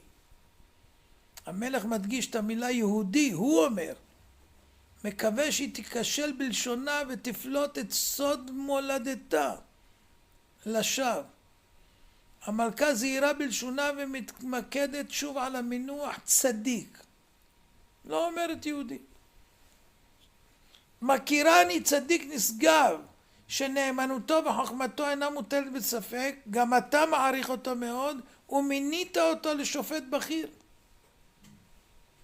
מרדכי זומן לקבלת המשרה, מינוי רם מעלה כולל שמירת חיי המלך. הוא המבין בחוכמת הפרצופים, יזהה ויחשוף מיד את הבעל שער המלך במחשבות זדון. על פקידי המלך הוטל לאתר מקום הולם בחצר שער המלך למרדכי ולחבריו מהסנהדרין. הייתה זו חצר ענקית ממוקמת לפני הארמון, מקשרת אותו אל בית הנשים. בתוכה נבנו לשכות פאר המיועדות לסגל אנשי הארמון הבכירים. כל הלשכות היו מאוישות. אי לכך יאלצו בעלי השררה זוטרים לפנות את מקומם. הזוטרים ביותר היו שומרי הסף. תפקידם היה נכבד כשלעצמו, משימה כפולה בעלת 2 מטלות. מלבד האבטחה במניעת כניסת זרים, הוטל עליהם לספק צורכי המלך הליליים. התפקיד התחלק באופן ברור. אחד היה ממונה על הגשת השתייה, והשני על הכנסת עבית מהרגליים. לא היה בזמנם שירותים בתוך הארמונות. צליל מיוחד בגונג מאותת על רצון המלך, ואז הכלי מוכנס בזריזות, מונח לפני פרגוד מיטת המלך. וכעת נדרשו 2 אלה לפנות את הלשכות. 2 שומרי הסף. מי הם היו? בקתן ותרש. והם רתחו. איך הוא מעיז לעשות לנו את זה? מפנה 2 בשביל אחד שיבוא, בשביל מרדכי. הכעס גרר אותם למחשבות נקם. חייבים לחסל את המלך הטרדן הזה. לא די בקריאות התכופות שלו בלילה, ללא התחשבות שאנחנו צריכים לישון, הוא עוד מורה לסלק אותנו מהחצר? כבר מזמן ליבם היה מלא רגשות זעם, וגם לאחר שהרג את הקרובה שלנו ושתי, ולא ראה נכון לקחת במקומה אישה ממשפחתנו, אז רק כשיומת המלך ידעו כולם להעריך את עבודתנו, וכולם יאמרו, כל עוד שהיינו כאן, לא אירע למלך דבר רע. וכשהביאו את היהודי הזה, מיד קרה אסון למלך. הם דיברו בשפה טורסית, ניב של בני תרשיש הרחוקה. בטוחים שאין איש בשושן מבין שפה מוזרה זו. ולא עלה בדעתם שמרדכי מאנשי הסנהדרין שבקיא בשבעים לשונות. אוזניו קלטו התלחשות מוזרה, צוטט לדברים המזעזעים. המושחתים האלה מתכננים רצח. תוכניתם הייתה מושלמת. כשיצמא המלך, יוגש לו גביע מים צלולים, בתוכם יוטמן נחש ארסי זעיר. כשיסיר את מכסה הגביע ללגום מן המים, הנחש יפעל. רשעות מתוחכמת. בקטן היה המוח מאחורי התוכנית. הוא שלל הרעלה בסם, כי מהילת רעל בכוס תסגיר אותם. מיד תפתח חקירה להבנת הכשל, וחישקל יעלו על עקבות המתנגשים. הקשת נחש יראה דבר טבעי. איש לא אוכל להאשימם שהם לא הבחינו בנחש זעיר שנכנס לכוס בחסות חשקת הלילה. המשיכו לרקום את התוכנית. לא די בהקשת הנחש, כי הוא זעיר מדי והארס חלש. רופאי המלך ידעו להציל אותו ממוות. עלינו למהול במשקה תוספת של ארס מן נחש בוגר, כדי שוודאי ימות המלך. מאידך, כשיזהו בגופה את שיני הנחש, יגיעו למסקנה שמת כתוצאה מהקשה. איש לא יטרח לבדוק את תכולת המשקה בכוס. ובתוך ההמולה שתיווצר, נכרות את ראשו ונציג אותו לפני אויבו המר, מלך יוון. והוא יתגמל אותנו היטב, ולא נצטרך את טובותיו של אחשוורוש הנער.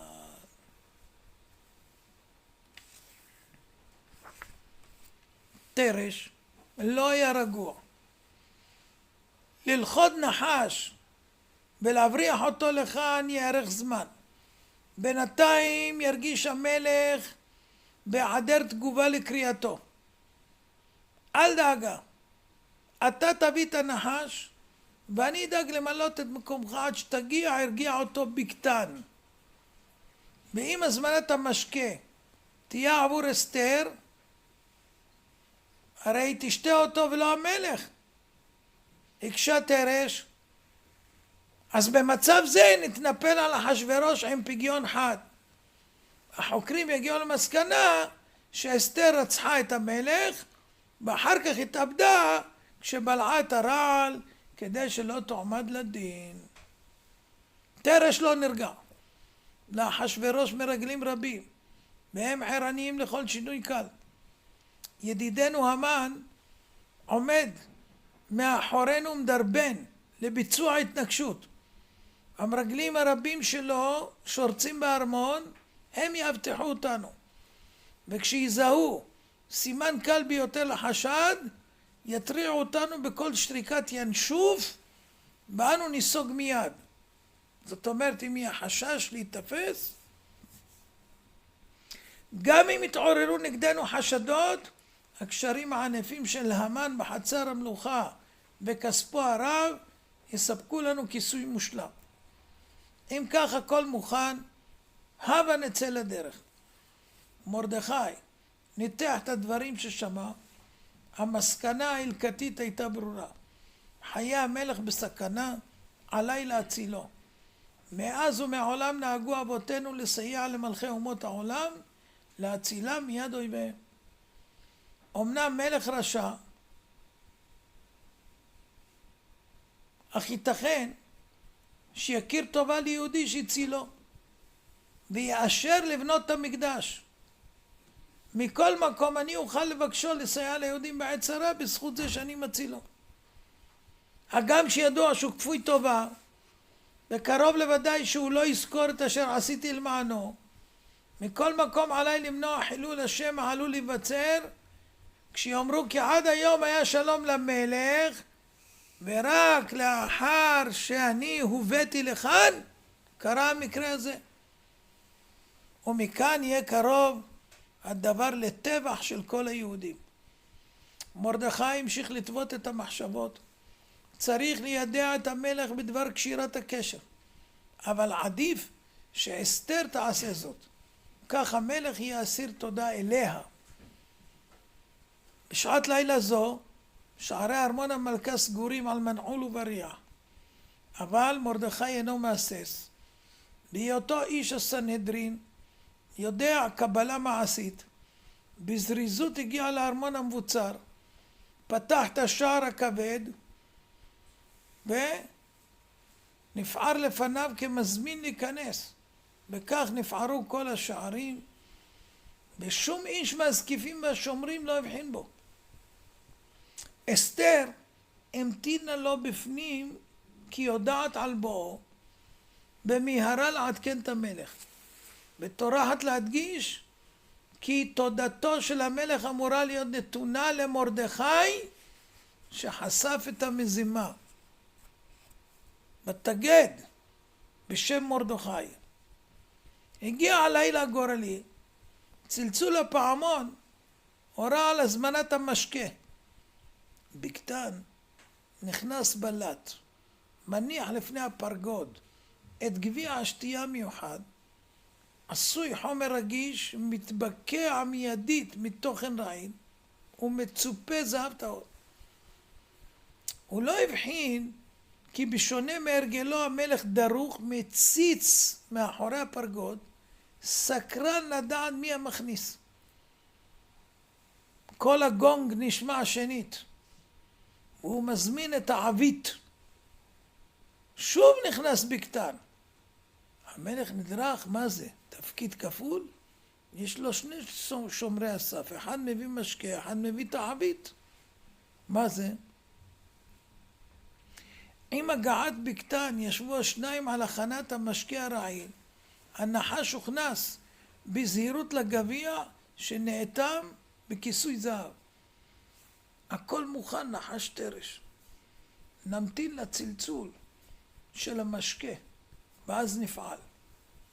שניהם עמדו דרוכים, מתוחים. הגונג המבקש משקה הקפיץ אותם מבהלה, הביטו זה בזה.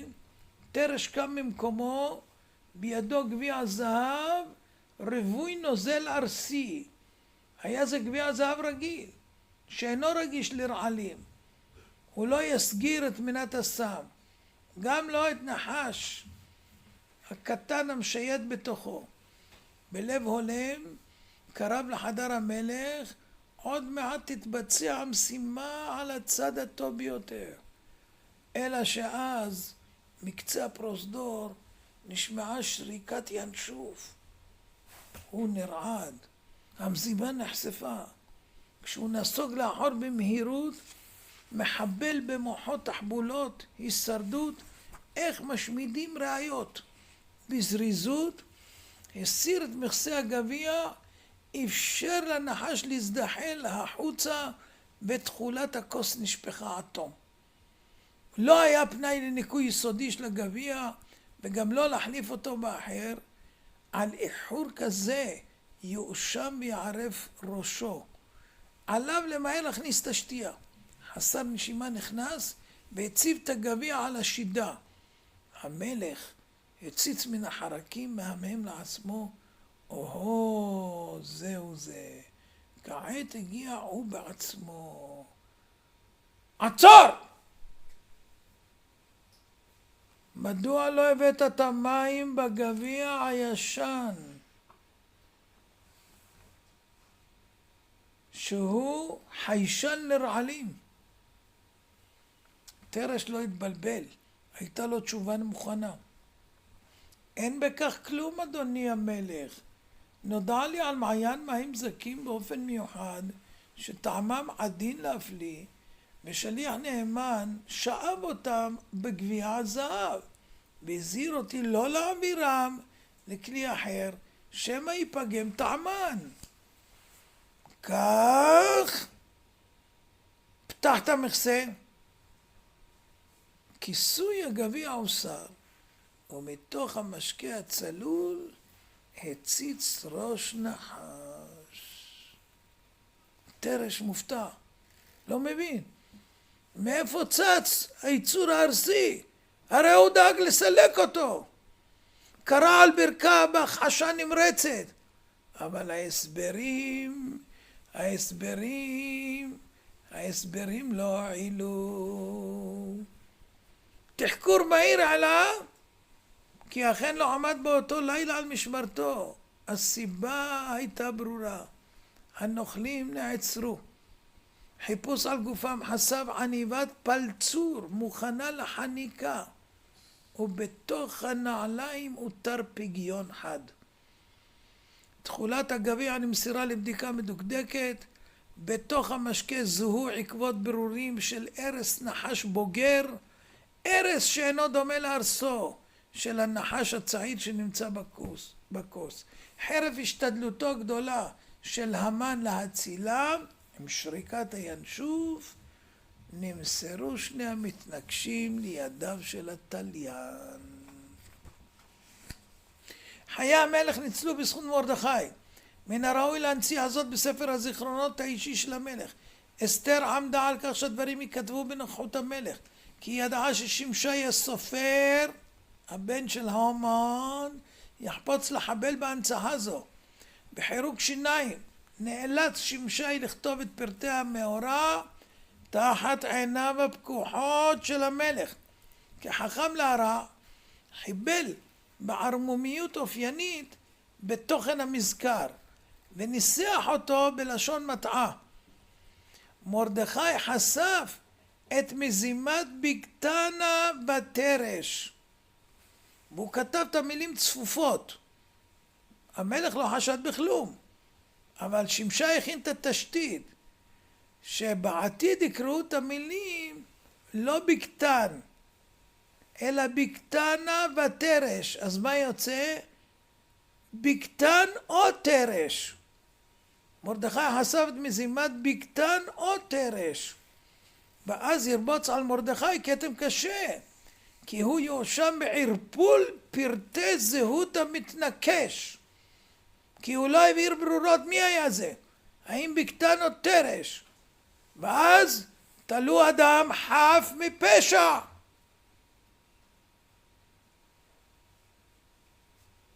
למה לא אמרת בדיוק מי? כתוב במפורש, נכתב בעיני, לפניו. מה כתוב? בגתן או תרש, אז רק אחד היה השם. למה תלו שתיים? מי גרם? מרדכי. ואז במקום להכיר לו טובה, תהיה לו בעיה. שמשי היה מרוצה, איש לא הבחין בתרמית, אך עם כל זאת, זדון ליבו לא שקט. סוף סוף, עדיין יש במעשה הזה קרדיט למרדכי. בהזדמנות הראשונה, מחק בלט את כל אשר כתב, והשיב את הספר למקומו בחדר המלך. חלפו 5 שנים. 5 שנים. הקטרוג בשמיים גבר. הסמך מהם דורש העניש את היהודים בשביל ההשתתפות המבישה במשתה הגוי, וגם שהם סגדו לצלם של נבוכדנצר. והקטרוג התקבל. במהלך בלתי צפוי לחלוטין, מרומם המלך ההפכפך את קטן השרים, איש רע מעללים, זקן השמי, מחשב, תככן בעל מזימות רשע, המן בן המדותו, הבן של זוג עמלקים, המדותו בן אגג, ואמתלי בת עורבתי, זה שם אמו, שניהם עמלקים. והוא התפרסם בגין עושרו הרב, ובזכות עברו כקצין בצבא בחיל נבוכדנצר. במסגרת זו הוא גם נטל חלק פעיל בהחרבת בית המקדש וגם בשדידת האוצרות, אך הוא לא הסתפק בביזת השלל הרב שנפל לידו, ועיניו החמדניות נלטשו אל אוצרות מלכי יהודה שנפלו בידי נבוכדנצר, ללא לאות עקב אחרי מקומות האחסון שהשתנו מעת לעת, מחכה לשעת הכושר להניח את ידו עליהם. לאחר 70 שנה התמלאה משאלתו. נפילת בבל ביד הפרסיים יצרה אנדרלמוסיה בממלכה האדירה, וזו הייתה הזדמנות פז לנוכלים. מיהר לנצל את הקשרים עם אנשים מתאימים, השתלט על אוצרות הפז והפך לאיש העשיר ביותר בהיסטוריה העולמית, במקביל לעושרו של קורח הידוע. מאחר ובעמלקי הזה בחר השטן להתנכל ליהודים, סיבבה השגחה העליונה את נסיקתו לפסגת השררה, כי אין זה מכבודם של ישראל ליפול בידי אדם בזוי, לכן היו צריה לראש. המלך, שיותר מכל העריך כסף ועושר, קידם אותו לתפקיד הבכיר ביותר בממלכה. ביום ה' בשבט 3000 ת"ד קיבל המן את משרת ראש השרים. שרשרת ניסים נפרסה כאן. באורח פלא נשכח עברו ספר בזוי שהיה במשך 22 שנה בכפר קרצום אשר בהודו. אפילו עצתו להרוג את ושתי כבר לא הוזכרה, הגם שהמלך נטר זאת בליבו עד יומו האחרון. אדרבה, בהקשר זה הוזכר לשבח, כי בגלל עצתו זכה המלך באסתר, ובעטיו נחקק חוק שמקנה למלך סמכות על להוציא אדם להורג ללא הסכמת השרים. ההולל שהגיע לשררה כה רמה נאחז בתאוות כבוד ושיגעון גדלות שלא ידעה שובעה, ואז רצונו שיעריצו אותו אלוה. כאופייני לתחכום המרושע, הבין שעליו לעשות בהדרגה. פסלון זהב הוצמד לדש בגדו כנגד הלב. האיתות לסביבה היה ברור. המן הוא נציג האליל עלי אדמות, והבריות מיהרו להשתחוות לצלם בכל עת שהוא עבר לידם. אך התוכנית של הרשע הייתה להרגיל אותם להשתחוות אליו בעצמו, לכן נהג מדי פעם להסיר את הצלם. וההמונים המשיכו לכרוע לו ברך באופן אישי, בטוחים כי בהיכנעם לפניו יתרומם מזלם ויתאפס עד למזלו הגבוה. בערמומיותו הצליח לעגן הנהגה זו בחקיקה מלכותית שחייבים להשתחוות לה. היחיד שנשאר שווה נפש לגחמות היה מרדכי. בעת שיצאו המונים מגדרם להשתחוות לו, נשאר זקוף בבלי הבעת התפעלות מהעמלקי. המן נהג להתהלך בראש מוגבע, לא מבחין מה נעשה, ולא מכבודו להסתכל על בני תמותה.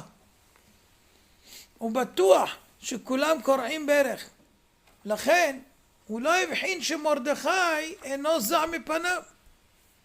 אבל פקידי המלך שראו את האדישות של מרדכי דרשו הסבר. איך אתה מעז להפר צו מלכותי? אני יהודי, מאמין בבורא עולם, אין זולתו, איני משתחווה לשום צלם. לא השתכנעו, זה נשמע להם התחמקות. נבדוק זאת. אמרו, יעבור נעמן יד היהודי הזה ללא צלם, ובזאת יבחנו דבריו, האם הוא ישתחווה או לא. המן שנפגע, שמספרים לו שהוא לא משתחווה לו, מיהר לעשות זאת, הסיר את הצלם, בראש מורם התהלך ברחבת השער, פוזל לכיוון הצדיק, בליבו מתחמץ. מרדכי לא נע ולא זע ממנו, גם כשהוא עובר בלי צלם. למען הסר ספק, התקרב אליו יותר, אולי עכשיו יתייחס. שלום לך. מצפה לתגובה.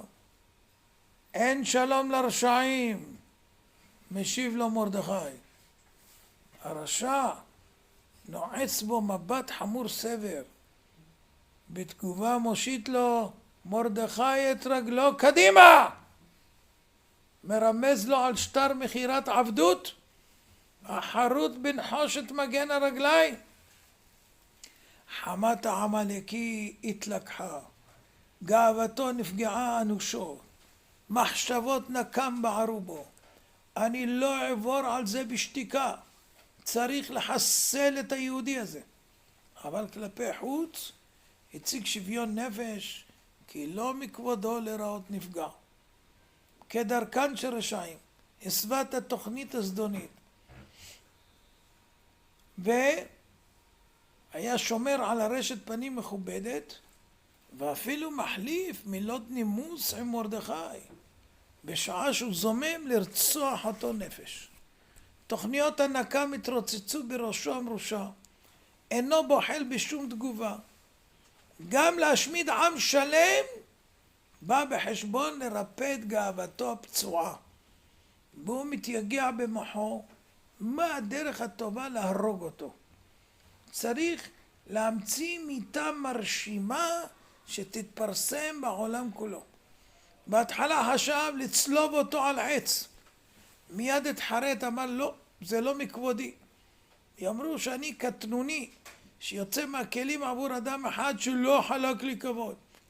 עדיף שאני אגולל אשמה על חבורתו תלמידי החכמים ואני אהרוג אותו בתוכם. אך בעצם גם זה לא, זה נראה שקוף גם כן.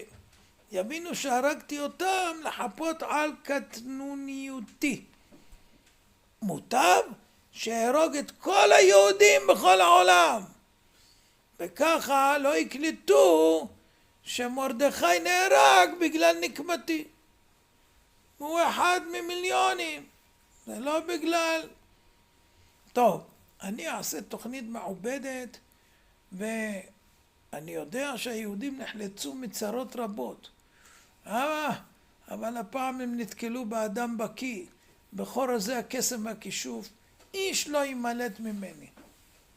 אני אמתין עד שיעברו 70 ימי הכשרה שמחייב החוק הפרסי, בטרם יוכל משנה למלך לפעול, וכך אגמור את הדבר.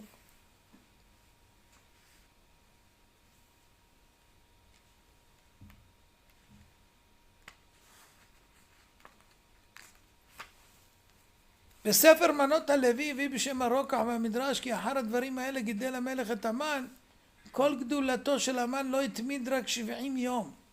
מרומז כי חן ייסד המלך, חן זה בגימטריה 70. ובזה תבין, המן איש צר ואויב, איך המתין עד י"ג בניסן ליתן דת להשמידם? למה לא בא תכף אל המלך כאשר מרדכי לא יכרע? ובפרט כי אחשוורוש היה בעל התל, כמו שכתוב בגמרא. אבל כבר נודע בנימוסי הכסדים ושאר כותבי נימוסי ארץ בבל ופרס, כי כל זמן שאין משנה למלך מתנהג בממשלתו 70 יום, אין לו תוקף כל כך, ואין משמעתו נשמעת, ויש ביד השרים להתריס עליו נגד המלך ולומר שאינו ראוי לכך. אבל אם יתמיד 70 יום, אחר כך ממשלתו נכונה בידו. לכן המן לא היה בידו לצוות על כך עד תשלום 70 יום, ואז באמת לא איחר ליתן הדת כמבוקשו.